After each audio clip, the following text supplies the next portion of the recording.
It's Laura Eubanks of Design for Serenity with your succulent tip of the day.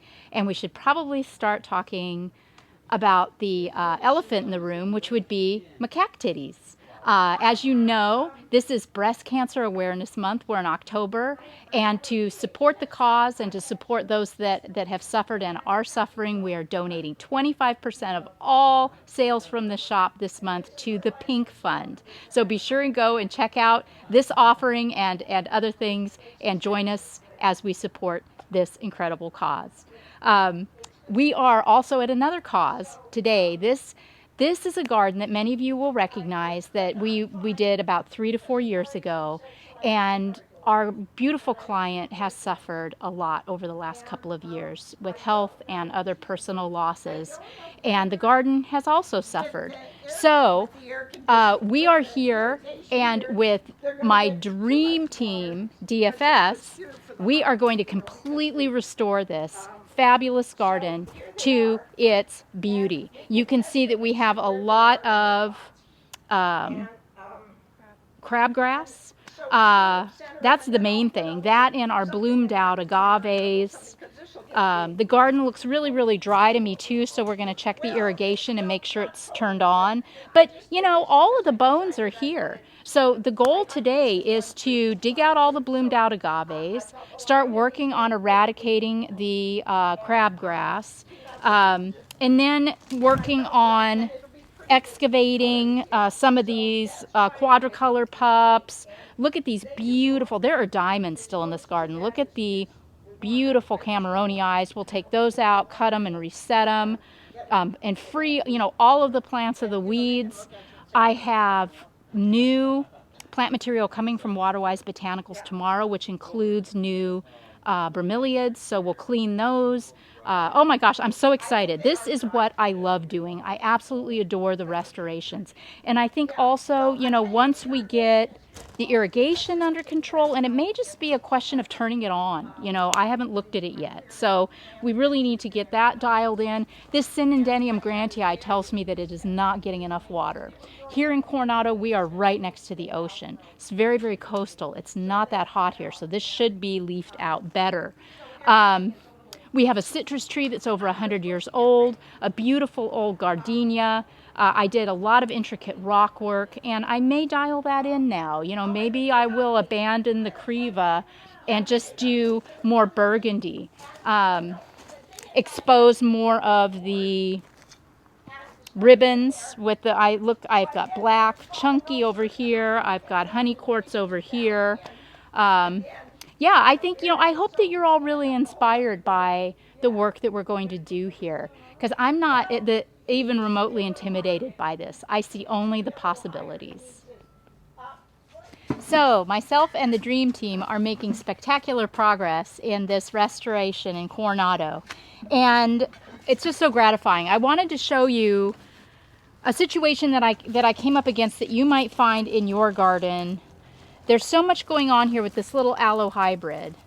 This funky weirdness on the bloom spike is aloe mite. Now, it has been my experience when aloe mite is affecting only the blooms that there's hope for said aloe.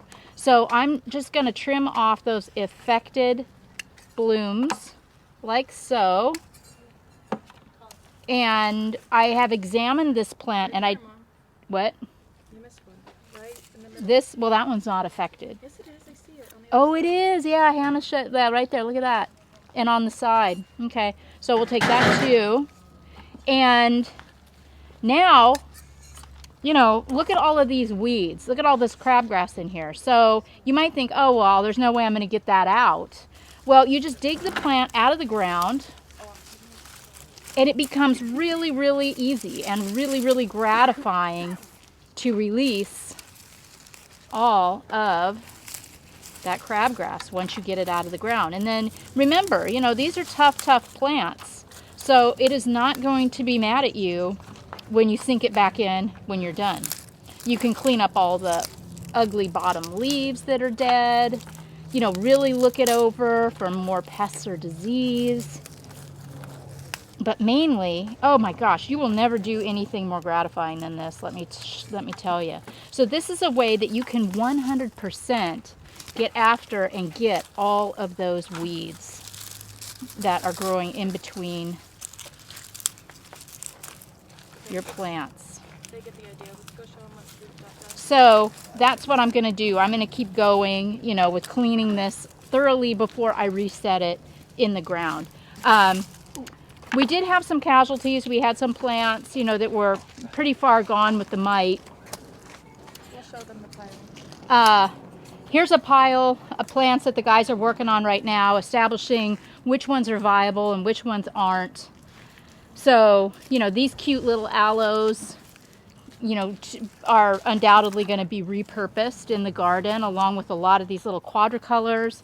I went to town on this, got all of the weeds out. My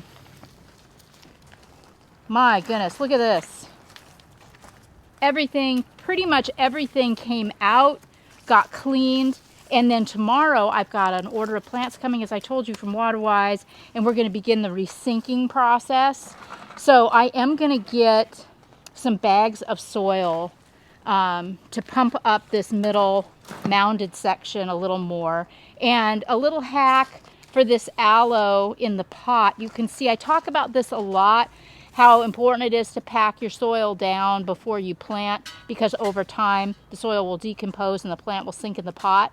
Well, despite all of our good intentions, it happened. But because this is an aloe and it's so incredibly tough, I'm just going to fill this with rock. I'm not going to try to take the plant out and add more soil. So, you know, some of the areas we left as is that were more densely planted that still looked really, really good.